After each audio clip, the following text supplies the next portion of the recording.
Pemirsa, Anda kembali bersama kami di Hidup Sehat. Kita masih bersama Dr. Hendra dan juga Mbak Elok. Nah, Mbak Elok, ini sesuai janji saya tadi nih. Mbak Elok boleh nanya lebih lanjut ke Dr. Hendra di sini. Silakan. Nah, Dok mau nanya deh. Kira-kira tuh siapa sih yang beresiko mengalami penyakit gagal jantung? Oke. Gangguan fungsi jantung, siapa saja yang beresiko?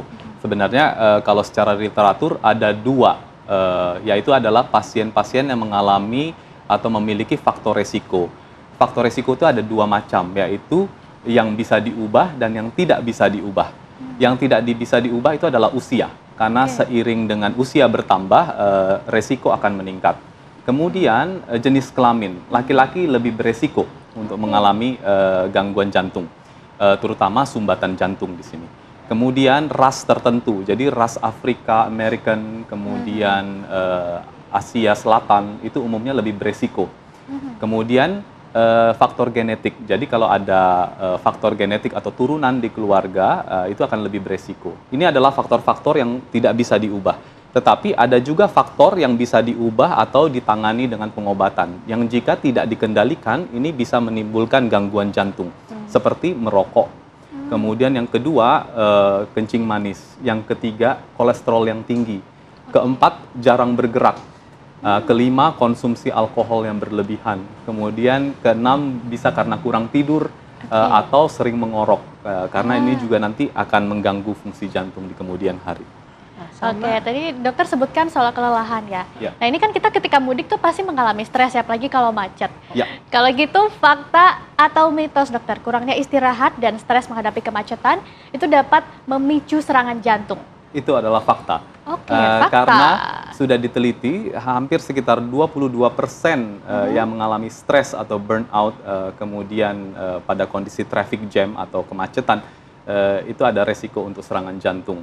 Nah, tetapi memang mekanismenya juga sama. Itu karena ada peningkatan respons saraf tubuh, terutama saraf ke jantung, kemudian peningkatan hormon stres, yang semuanya ini memicu untuk peradangan, bisa ke pembuluh darah jantung, sehingga akan menimbulkan gangguan fungsi jantung.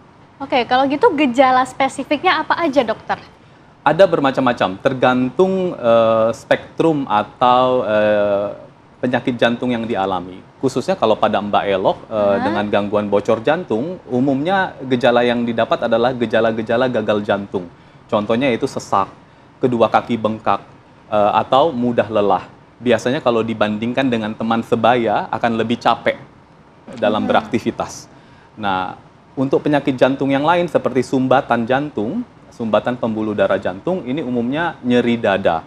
Tetapi pada wanita atau orang tua, pasien dengan kencing manis, umumnya bukan lagi nyeri dada, tetapi rasa tidak nyaman atau sesak atau rasa begah di perut. Jadi kondisinya mirip seperti sakit lambung atau masuk angin, tetapi sebenarnya itu adalah sakit jantung. Gejala yang lain yang juga tidak khas, tetapi pernah saya temukan adalah tercekik. Jadi tercekik juga bisa tanda serangan jantung. Atau kejang. Jadi kalau melihat ada kejang setelah berolahraga, langsung dilakukan pertolongan pertama untuk jantungnya. Jangan lupa ya. Kemudian gejala-gejala yang lain bisa dengan berdebar atau hilang kesadaran. Itu bisa. Oke, ini menarik nih dokter. Salah satu gejalanya kan juga seperti pusing, mual gitu ya. Nah, itu banyak masyarakat yang mengatakan itu masuk angin. Ternyata bukan ya dokter ya. Kemudian bisa jadi itu bagian dari awal gejala jantung. Cuma memang begini, untuk membedakannya agak sulit karena baru di tahap awal. Sambil diobservasi saja dulu, dilihat dikasih obat-obatan yang bisa memperbaiki gejala.